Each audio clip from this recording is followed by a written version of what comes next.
بسم اللہ الرحمن الرحیم۔ السلام علیکم، امید کرتا ہوں کہ آپ خیریت سے ہوں گے۔ میں ہوں آپ کا ہوسٹ نعمان خان اور آپ دیکھ رہے ہیں ہمارا یوٹیوب چینل ٹریننگ ٹوڈے۔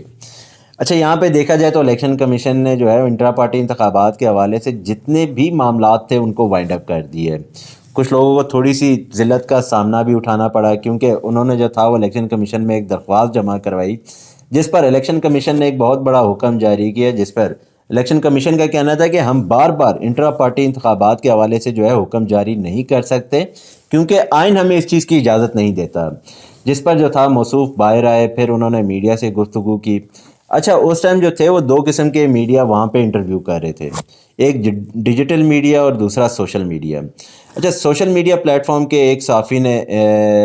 اکبر ایس بابر صاحب سے ایک سوال پوچھا کہ کیا آپ پاکستان تحریک انصاف کے رہنما ہیں، جس پر اکبر ایس بابر صاحب کا کہنا تھا کہ جی ہاں۔ پھر اس صحافی کا بڑا ہی کوئی زبردست سوال تھا اکبر ایس بابر سے کہ تب آپ کہاں تھے جب پاکستان تحریک انصاف کے رہنماؤں کو اٹھایا جا رہا تھا، ان کو جیلوں کے پیچھے ڈالا جا رہا تھا، ان کی وفاداریاں تبدیل کی جا رہی تھی، تب آپ کہاں تھے؟ جس پر اکبر ایس بابر صاحب نے جو ہے وہ خاموشی اختیار کی۔ پھر اس کے بعد دکھایا گیا کہ بہت سارے لوگ جو ہیں وہ الیکشن کمیشن کے گیٹ پر جمع ہو کر احتجاج کر رہے ہیں۔ ڈیجیٹل میڈیا کی طرف سے یہ کہنا تھا کہ یہ تمام لوگ جو ہیں یہ پاکستان تحریک انصاف سے ان کا تعلق ہے۔ میں نے آپ کو کہا نا کہ جس ٹائم اکبر ایس بابر صاحب کا انٹرویو چل رہا تھا اس ٹائم دو قسم کے میڈیا تھے، ایک ڈیجیٹل میڈیا اور ایک سوشل میڈیا۔ اچھا، یہاں پہ سوشل میڈیا پلیٹ فارم کے ایک صحافی وہاں پہ گئے اور وہاں پہ احتجاج کرنے والے ایک شخص سے ایک سوال پوچھا گیا کہ کیا آپ پاکستان تحریک انصاف کے رہنما ہیں، جس پر ان کا کہنا تھا کہ جی ہاں۔ پھر ان سے سوال پوچھا گیا کہ آپ یہاں پہ کر کیا رہے ہیں، اگر آپ احتجاج کر رہے ہیں تو کس حوالے سے کر رہے ہیں، جس پر اس احتجاج کرنے والے شخص نے خاموشی اختیار کی اور بہت سارے اس طرح کے جو تھے وہ سوالات پوچھے گئے۔ پھر اس کے بعد ایک بڑا ہی زبردست سوال پوچھا گیا اس شہری سے کہ آپ کو یہاں پہ لایا کون ہے، جس پر جو تھا وہ شہری جو احتجاج کرنے والے شہری تھے ان کا کہنا تھا کہ ہمیں ڈاکٹر فضل چودھری صاحب جو ہے یہاں پہ لے کر آئے ہیں، اور ڈاکٹر فضل چودھری صاحب کا جو تعلق ہے وہ پاکستان مسلم لیگ نون سے ہے۔ میں نے آپ کو پہلے بھی کہا تھا کہ ضروری نہیں ہے کہ پلانر ہی جو ہے وہ اچھے ایگزیکیوٹر ہوں یا اچھے ایگزیکیوٹر ہی جو ہے وہ اچھے پلانر ہوں۔ یہاں پہ دیکھا جائے تو پلانر اور ایگزیکیوٹر جو ہیں وہ دونوں ایک ہی ہیں، تو ظاہر سی بات ہے تھوڑی بہت ذلت کا جو ہے وہ سامنا تو اٹھانا پڑے گا، لیکن عوام کو سوچنا ہے یہ، اور ساری باتیں سامنے ہونے کے باوجود اگر عوام اب بھی فیصلہ کرنے میں کنفیوز ہے تو میں آگے کچھ نہیں کہہ سکتا۔ لیکن سوچنے کی بات یہ کہ اس ٹائم پاکستان کا مستقبل، آپ کے اپنے بچوں کا مستقبل جو ہے وہ آپ کے ہاتھوں میں ہے۔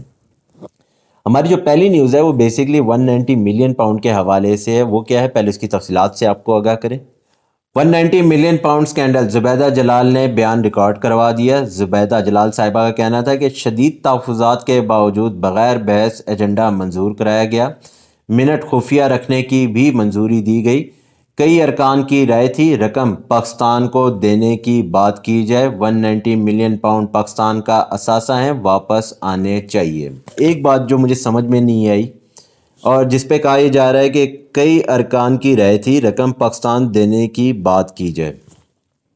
اچھا، سب سے پہلے تو یہ بات کی جائے کہ یہ 190 ملین پاؤنڈ جو تھے یہ لندن گئے کیوں، کس وجہ سے گئے، وہاں پہ کیا ایسا کام تھا جس کی وجہ سے جو ہے پاکستان سے جو تھا وہ لندن ٹرانسفر کر کے کیے گئے۔ میں نے وہ کہا نا کہ یہاں پہ جو ہے بہت ساری چیزوں کو جو ہے چھپایا جا رہا ہے کہ پیسے یہاں سے جو لندن گئے تھے وہ کس وجہ سے گئے، کہ یہ پیسے جو تھے یہ مشرق بینک کی طرف سے بھیجے گئے تھے لندن اور پھر وہاں سے واپس آگے جس اکاؤنٹ سے بھیجے گئے تھے۔ تو میں نے آپ کو کہا نا کہ اس ٹائم جو ہے زبیدہ جلال صاحبہ نے بھی جو ہے وہ نیب کو ایک بیان ریکارڈ کروا دیے، اور اس کے بعد جو تھا ندیم افضل چند صاحب کا کیا کہنا تھا، پہلے اس کی ڈیٹیل سے آپ کو آگاہ کرتے ہیں۔ ندیم افضل چند کا عمران خان کے خلاف گواہی نہ دینے کا اعلان۔ ندیم افضل چند کا کہنا تھا کہ عمران خان جیل میں ہیں، ان کے خلاف گواہی نہیں دوں گا، جو پتہ تھا نیب کو بتایا مگر عدالت میں گواہی نہیں دوں گا۔ اچھا، ندیم افضل چند صاحب کا جو تعلق ہے وہ بیسیکلی پیپل پارٹی سے ہے، اور ان کا یہ کہنا تھا کہ آلریڈی ایک بندہ جیل میں ہے تو اس کے خلاف میں کیا گواہی دوں، اور اتنی جو ہے وہ اتنے لوگوں کو جو ہے دبا کے ان سے گواہی لے لی گئی ہے، اور میری گواہی جو ہے کیا اتنا معنی رکھے گی۔ اور اس ٹائم جو ہے پیپل پارٹی کسی بھی جو ہے وہ انتقام کا نشانہ نہیں بننا چاہتی اور کوشش کر رہی ہے کہ وہ تمام جتنے بھی رہنما ہیں ان سے دور رہیں اور انتقام کی سیاست کو جو ہے دوبارہ سے آگ نہ دی جائے۔ ندیم افضل چند صاحب نے جو تھا وہ کیا فیصلہ کیا اور کیا بیان ریکارڈ کروائی، یہ تو آنے والے وقت میں ہی پتہ لگے گا۔ کیا ندیم افضل چند صاحب کو بھی پریشرائز کروا کے جو ہے ان سے کوئی بیان ریکارڈ کروایا جائے گا، یا وہ عدالت میں پیش ہوں گے یا نہیں۔ اس کے بعد جو ہماری اگلی نیوز ہے وہ بیسیکلی نواز شریف صاحب کے حوالے سے۔ میں نے آپ کو پہلے بھی بتایا تھا کہ اس ٹائم نواز شریف صاحب کہہ رہے ہیں کہ مجھے عزت دو، کیونکہ میں نے جو تھا پاکستان کے لیے بہت زیادہ کام کیے، اور میں جتنی بھی باتیں کروں گا وہ پرانی کروں گا۔ ووٹ دو عزت دو کا نعرہ جو ہے وہ ویسے ہی دفن کر گئے ہیں، کیونکہ وہ اپنی بات پہ ابھی تک خود ہی سٹینڈ نہیں کر پائے۔ نواز شریف صاحب کا کہنا تھا کہ پتہ لگانا چاہیے 93 اور 99 میں مجھے کیوں نکالا گیا۔ میرے خیال میں اس ٹائم جو ہے وہ نواز شریف صاحب کو کچھ اندازہ ہو رہا ہے کہ اس ٹائم جو ہے فیض آباد دھرنا کیس وہ بھی دوبارہ سے کھل گیا ہے، اور اس کے بعد دیکھا جائے تو اس ٹائم جو ہے وہ ذوالفقار علی بھٹو صاحب کا جو عدالتی قتل ہوا تھا، یعنی کہ جو ان کو پھانسی دی گئی تھی، وہ کیس بھی جو ہے دوبارہ سے اوپن ہو گیا ہے۔ اب نواز شریف صاحب کوشش کر رہے ہیں کہ وہ یہ کہنے کی کوشش کر رہے ہیں کہ 93 اور 99 میں مجھے کیوں نکالا۔ اچھا دیکھا جائے تو اس کے بعد بھی آپ کی سیاست آئی تھی، اس ٹائم آپ نے پتہ لگا لینا تھا، لیکن میں نے آپ کو کہا نا کہ اس ٹائم جو ہے وہ 16 مہینے کے حوالے سے کسی بھی کارکردگی کا نواز شریف صاحب ذکر نہیں کریں گے، اور کوشش کریں گے کہ وہ تمام معاملات کو جو ہے وہ لوگوں کو وہ معاملات جو ہیں ان کا ذکر کریں جو انہوں نے کیے ہیں۔ مطلب آپ یہ کہہ لیں کہ جیسے 93 99 میں جو ترقیاتی کام ہوئے، یا وہ سی پیک کو جو ہے زیادہ زیادہ پیش کریں گے، یا ان معاملات کو جہاں پہ انہوں نے جو ہے عوام کو ریلیف دیا۔ اور میں نے آپ کو پہلے ہی بتایا تھا کہ اس ٹائم نواز شریف صاحب کہہ رہے ہیں کہ مجھے عزت دو، ووٹ کو عزت دو کا جو نعرہ ہے وہ تو ویسے ہی دفن کر چکے ہیں۔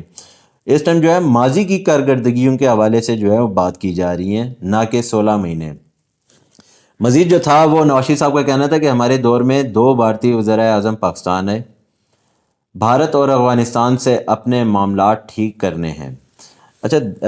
یہ معاملات جو ہے یہ آپ نے ٹھیک کرنے ہیں یا وہ جو تیسری قوت ہے اس نے ٹھیک کرنے ہیں؟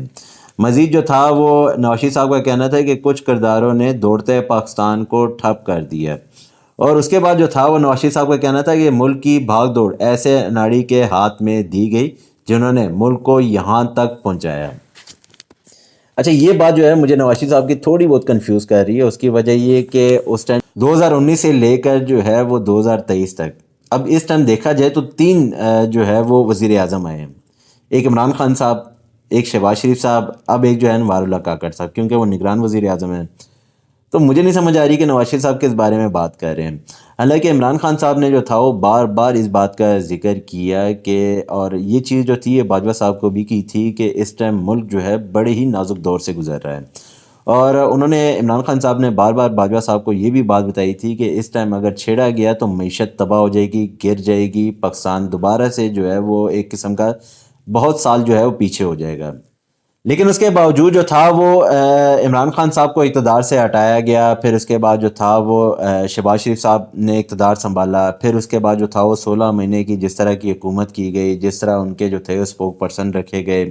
جس طرح 16 مہینے میں عمران خان صاحب کے خلاف کام ہوتا رہا، جس طرح جو تھا عوام کے حوالے سے جو تھا وہ کام ہوتا رہا، وہ بھی سب کے سامنے ہے۔ ہماری جو اگلی نیوز ہے وہ بیسیکلی بلاول بھٹو صاحب کے حوالے سے۔ بلاول بھٹو صاحب کہتے ہیں کہ 3 بار ناکام ہونے والا چوتھی بار کون سا تیر مار لے گا؟ نواز شریف اپنے لانے والوں سے ہی لڑ پڑتے ہیں، اور یہ بھی بات بالکل ٹھیک ہے بلاول بھٹو صاحب کی کہ اگر 3 بار وزیر اعظم نواز شریف صاحب کو بنایا گیا ہے تو انہوں نے کون سا ایسا تیر مار لیا ہے یا کون سا ایسا کام کر لیا ہے جس سے جو ہے ملک ترقی کر رہا ہے۔ اور دیکھا جائے تو اگر چوتھی بار بھی بن جاتے ہیں تو اگر ان کی نیت نہیں ہے تو یہ چوتھی بار بھی اگر رہ کر اقتدار میں رہ کر پاکستان کے حوالے سے یا پاکستان کی ترقی کے حوالے سے کام نہیں کرتے تو ان کے چوتھی بار بننے کا بھی کوئی فائدہ نہیں ہے۔ لیکن یہ بات بالکل ٹھیک ہے کہ نواز شریف صاحب جو ہیں اپنے ہی لائے ہوئے لوگوں سے جو ہیں وہ لڑ پڑتے ہیں، جس پر بلاول بھٹو صاحب کا مزید کہنا تھا کہ لانے والے کہہ رہے ہیں 2/3 اکثریت کہاں سے دیں۔ اچھا اس ٹائم آپ دیکھ رہے ہوں گے کہ پاکستان مسلم لیگ نون ہر جگہ ایک بات کہہ رہی ہے کہ ہم اس بار جو ہے 2/3 اکثریت سے جیتیں گے، اور بار بار اس بات کا بھی ذکر ہو رہا ہے کہ اس بار جو ہے وہ حکومت پاکستان مسلم لیگ نون بنائے گی، بار بار اس بات کا ذکر ہوتا ہے کہ نواز شریف صاحب جو ہیں وہ اس بار پھر وزیر اعظم بنیں گے، اور جس پر بلاول بھٹو صاحب کا کہنا تھا کہ لانے والے کہہ رہے ہیں کہ 2/3 اکثریت کہاں سے لائیں، اور یہ بات بھی بالکل ٹھیک ہے کیونکہ اس بار صرف آپ یہ دیکھ لیں کہ پاکستان تحریک انصاف کے جتنے بھی ورکر کنونشن منعقد ہو رہے ہیں وہاں پہ عوام کا ہجوم کس طرح ہے. پاکستان مسلم لیگ نون اگر کر رہی ہے تو جو ہجوم کا رش ہے وہ کیسا ہے. ہماری جو اگلی نیوز ہے وہ بیسیکلی آئی پی پی کے حوالے سے. جہانگیر ترین صاحب کی پارٹی ہے استحکام پاکستان پارٹی. آئی پی پی کا قومی اسمبلی کی 20 نشستوں پر ایڈجسٹمنٹ کا مطالبہ. سیٹ ایڈجسٹمنٹ کی فہرست تیار. فہرست آج نون لیگ کے حوالے کی جائیں گی. پنجاب اسمبلی کے 44 حلقوں میں سیٹ ایڈجسٹمنٹ کا مطالبہ. اچھا بڑے مزے کی بات ہے. آپ یہاں سے اندازہ لگا لیں کہ یہ وہی جہانگیر ترین صاحب ہیں, یہ وہی علیم خان صاحب ہیں جن کو ایک ٹائم پہ جو تھا وہ چینی چور, پتی چور, یہ چور وہ چور کہہ کر جو ہے مخاطب کیا جاتا تھا. اور بار بار اس بات کا ذکر کیا جاتا تھا کہ عمران خان جو ہے وہ اپنے گریبان میں جھانکیں اور اپنے لوگوں ارد گرد کے لوگوں کو دیکھیں جن کی وجہ سے جو ہے وہ چینی کے ریٹ کہاں پہنچے ہوئے ہیں. بار بار اس بات کا ذکر کیا جاتا تھا کہ عمران خان جو ہیں وہ اپنے ہی لوگوں کو فائدہ پہنچا رہے ہیں. چینی کے حوالے سے جو بات ہوتی تھی, آج جو ہے وہی پاکستان مسلم لیگ نون ہے جو جہانگیر ترین صاحب کے ساتھ بیٹھی ہوئی ہے, ان کے ساتھ معاملات طے کر رہی ہے, ان کے ساتھ سیٹ ایڈجسٹمنٹ کی جو ہے باتیں ہو رہی ہیں. اچھا انٹرسٹنگ چیز جو تھی وہ یہ تھی کہ علیم خان صاحب کا ایک انٹرویو ہوا, کیونکہ وہ صدر ہیں اور ظاہر سی بات ہے سارے معاملات سے واقف ہیں, اور ان سے ایک سوال پوچھا گیا تھا تو ان کا یہ کہنا تھا کہ ہماری ابھی تک پاکستان مسلم لیگ نون سے کسی بھی سیٹ ایڈجسٹمنٹ پر بات نہیں ہوئی, اور انہوں نے یہ بھی کہا تھا کہ ہم جو ہے کسی کے ساتھ اتحاد نہیں کرنا چاہتے, نہ ہی کسی کے ساتھ جو ہے شامل ہو کر انتخابات لڑنا چاہتے ہیں. اور پھر اس کے بعد جو تھا وہ کیونکہ جس دن یہ انٹرویو لیا گیا علیم خان صاحب سے, اس سے جو تھا وہ میرے خیال میں آپ یہ کہہ لیں کہ کچھ 4-5 گھنٹے پہلے جو تھا وہ پاکستان مسلم لیگ نون اور آئی پی پی میں جو تھی وہ ملاقات ہوئی, اور پھر سیٹ ایڈجسٹمنٹ پہ جو تھی وہ باتیں کی گئیں. پھر اس کے بعد جو تھا علیم خان صاحب نے صاف انکار کیا کہ ہماری جو تھی وہ اس بارے میں کوئی بھی بات نہیں ہوئی. پھر آج جو ہے وہ آئی پی پی نے جو ہے وہ ایک لسٹ تیار کر لی ہے جس میں جو ہے وہ 20 نشستیں جو ہیں وہ قومی اسمبلی کی ہیں اور 44 نشستیں جو ہیں وہ پنجاب اسمبلی کی ہیں. تک یہیں تک تھی. آپ اپنا خیال رکھیے گا, ہمارے چینل کو جو ہے سبسکرائب کرتے رہیے گا. آپ سے پھر ملاقات ہوگی. اللہ حافظ.